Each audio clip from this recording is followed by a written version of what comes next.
aku Dora dan teman aku Boots. Jadi kita mau jalan-jalan nih. Kemana sih Boots? Jadi kita mau cari tahu tentang sesuatu nih, tapi kita butuh bantuan peta, Dora.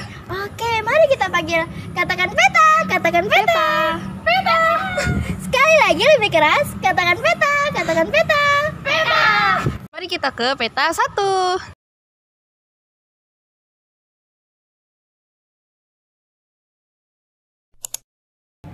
Halo, aku Dora dan teman aku Boots. Kamu siapa? Halo, aku peta clustering data berdimensi tinggi. Oh, halo. Aku mau tanya dong, clustering data berdimensi tinggi itu apa sih? Oke, jadi aku bahas satu persatu dulu ya, Dora, dimulai dari clustering. Nah, clustering itu apa sih? Jadi clustering itu metode untuk kita mencari atau mengelompokkan sebuah data yang nggak berlabar ke data yang dengan objek-objek yang memiliki kemiripan nih, Dora. Lalu data berdimensi tinggi itu apa? Nah, data berdimensi tinggi itu ketika sebuah data memiliki jumlah parameter yang lebih banyak daripada variabel. Nah, jadi kalau misalnya kita gabungin nih, Dora, clustering data berdimensi tinggi itu adalah metode kita mengelompokkan sebuah data berdimensi tinggi berdasarkan objek-objek yang memiliki kemiripan nih, Dora. Oh, seperti itu. Terus kalau misalnya tantangan kita dalam mengklaster data berdimensi tinggi itu apa sih? Jadi ya kan seperti yang udah aku bilang nih, Dora, kalau data berdimensi tinggi itu memiliki banyak atribut. Jadi ya untuk tantangannya sendiri itu adalah bagaimana nih kita mengetahui atribut-atribut apa aja yang ada di dalam objek nih, Dora. Oh, seperti itu ya tantangannya. Terus kalau solusinya itu gimana sih, Peta? Nah, tenang, Dora, ingat dulu nih, ada pepatah yang mengatakan ada banyak jalan menuju Roma. Jadi sebenarnya kita bisa nih mengetahui klaster pada data berdimensi tinggi. Nah, caranya adalah kita lakukan reduksi ini dulu, Dora, terhadap data berdimensi tinggi, sehingga data berdimensi ini memiliki dimensi yang rendah. Tapi hal yang perlu diingat itu adalah kalau misalnya data berdimensi tinggi itu memiliki ukuran yang kecil. Jadi kalau misalnya kita mau nyari klaster nih pakai jarak konvensional itu tuh nggak efisien. Nah, cara lainnya gimana nih? Nah, caranya adalah dengan mencari klaster tersembunyi nih, Dora, pada data berdimensi tinggi. Oh gitu ya. Nah kalau misalkan clustering subruang itu apa sih, Peta? Jadi metode clustering subruang itu merupakan metode di mana kita mencari klaster pada subruang pada data berdimensi tinggi nih, Boots. Nah, perlu diingat kalau misalnya subruang itu merupakan hasil dari reduksi. Jadi isinya itu sendiri merupakan subset atribut dari ruang penuh nih, Boots. Oh gitu ya. Terus kalau misalkan penerapan clustering subruang pada data berdimensi tinggi itu gimana sih? Jadi metode clustering subruang itu terbagi menjadi 3 nih, Boots. Apa aja sih? Yang pertama ada metode pencarian subruang, yang kedua ada metode pengelompokan berbasis korelasi, dan yang ketiga metode bicluster. Nah, apa aja sih ini? Kita bahas satu persatu ya. Jadi yang pertama itu ada metode pencarian subruang, di mana metode pencarian subruang ini merupakan metode kita mencari serangkaian subruang pada klaster nih. Nah, klaster ini sendiri merupakan kelompok yang di dalam itu memiliki objek-objek yang memiliki kemiripan. Lalu kemiripan di antara klaster itu kita cari dengan menggunakan fitur jarak. Ada 2 pendekatan nih kalau misalnya kita mau menggunakan metode pencarian subruang. Yang pertama ada metode pendekatan button up, yang kedua ada metode pendekatan top down. Nah, pendekatan button up ini sendiri adalah kita mencari terlebih dahulu nih klaster tersembunyi di data berdimensi rendah. Kalau misalnya nggak ketemu, baru nih kita lanjut ke data berdimensi tinggi. Lalu yang kedua ada pendekatan top down, di mana ini kita mencari klaster tersembunyi di data berdimensi tinggi nih. Lalu dilanjutkan dengan mencari subhimpunan pada subruang berdimensi rendah. Kita lanjut nih yang kedua, ada pengelompokan berbasis korelasi. Nah, metode pengelompokan berbasis korelasi ini merupakan metode kita mencari klaster dengan menggunakan tingkat korelasi lebih lanjut. Nah, metode berbasis korelasi ini kita pakai kalau misalnya metode pencarian subruang itu nggak bisa digunakan untuk mengelompokkan klaster nih. Lalu yang terakhir ada metode bicluster nih. Nah, metode bicluster ini merupakan salah satu metode dari pengelompokan berbasis korelasi. Metode bicluster ini mengelompokkan atribut dan objek. Namun, objek dan atribut nggak diperlakukan secara sama nih dalam metode bicluster. Objek diklusteringkan berdasarkan nilai atribut. Lalu untuk kemiripannya sendiri menggunakan fitur jarak juga. Nah, untuk cluster yang menggunakan metode bicluster bisa juga disebut dengan bicluster. Tapi ada hal yang perlu diperhatikan nih. Berapa sih? Ada 4 yang harus diperhatikan dalam metode bicluster. Yang pertama, objek harus dalam set kecil untuk diletakkan di dalam cluster. Yang kedua, cluster hanya dapat melibatkan atribut dalam jumlah yang kecil.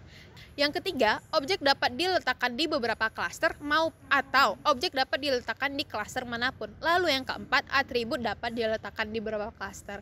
Begitu tuh untuk penjelasan metode clustering subruang nih, Boots. Wah, ternyata begitu ya. Sekarang kita udah punya informasi tentang clustering pada data berdimensi tinggi. Nah, sekarang kita mau kemana nih, Dora? Nah, selanjutnya kita mau ke peta 2.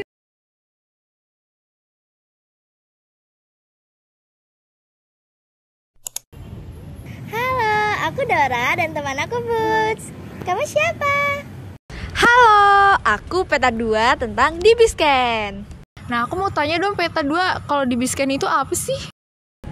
Jadi, DBScan itu merupakan singkatan dari Density Based Spatial Clustering of Application with Noise. Nah, kalau artinya sendiri itu jadi Bud, DBScan itu merupakan metode clustering yang membangun area berdasarkan kepadatan yang saling terkoneksi. Nah, kayak gitu, Bud.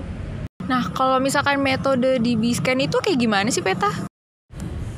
Kalau metode DBScan, metode DBScan itu dari namanya sendiri sih, yaitu density based, di mana metode ini itu menganggap bahwa clustering itu merupakan sebuah area yang berisi objek-objek yang padat dan dibatasi oleh area yang objek-objeknya itu kepadatannya itu lebih rendah nih.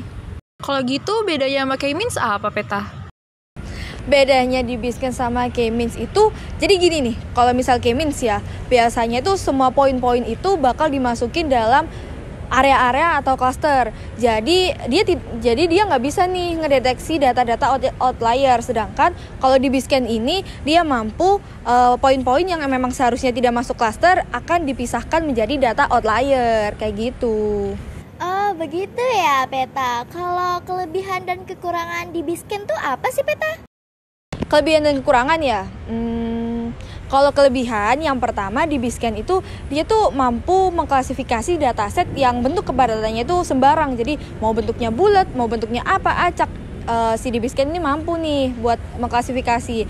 Dan selain itu seperti yang aku sebutin tadi, jadi DBScan ini mampu buat nentuin data yang outlier.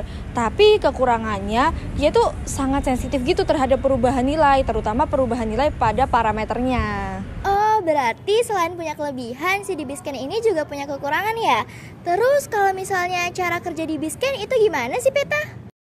Cara kerja DBScan. Nah, buat teman-teman yang mau tahu cara kerja DBScan bisa lihat gambar di sini ya. Nah, setelah kita udah tahu nih tentang materi DBScan, selanjutnya kita mau kemana nih? Nah, kita mau lanjut ke peta ketiga nih. Yuk, kita pergi sekarang.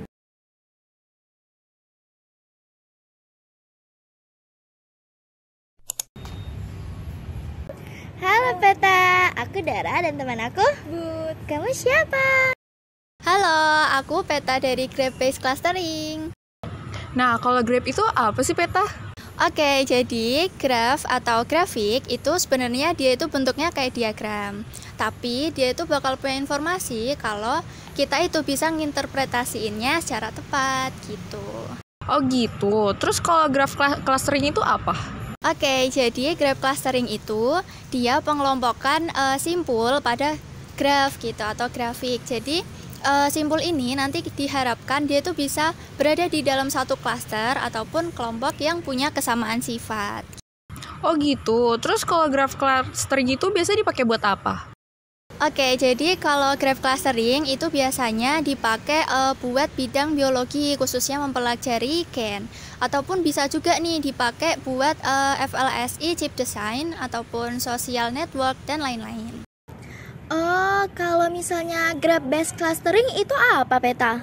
Oke, jadi graph based clustering itu dia itu metode dari data mining yang cukup fleksibel ya. Jadi bisa digunain buat banyak data. Contohnya misal kayak data yang nggak teratur, data teratur, terus data yang punya kesamaan maupun data yang enggak punya kesamaan gitu. Kalau jenis-jenis graph based clustering itu apa aja sih, Peta? Oke, jadi jenis-jenis dari graph based clustering itu sebenarnya ada banyak. Nah, tapi di sini aku bakal sebutin 3 gitu ya, sama aku jelasin dikit-dikit. Jadi mungkin mulai dari yang pertama itu ada MST atau Minimum Spanning Tree. Jadi dia itu metode dengan algoritma umum yang biasanya untuk Kruskal. Nah, dia itu prinsip utamanya biasanya nyusun cluster maupun centroid dari sekumpulan data.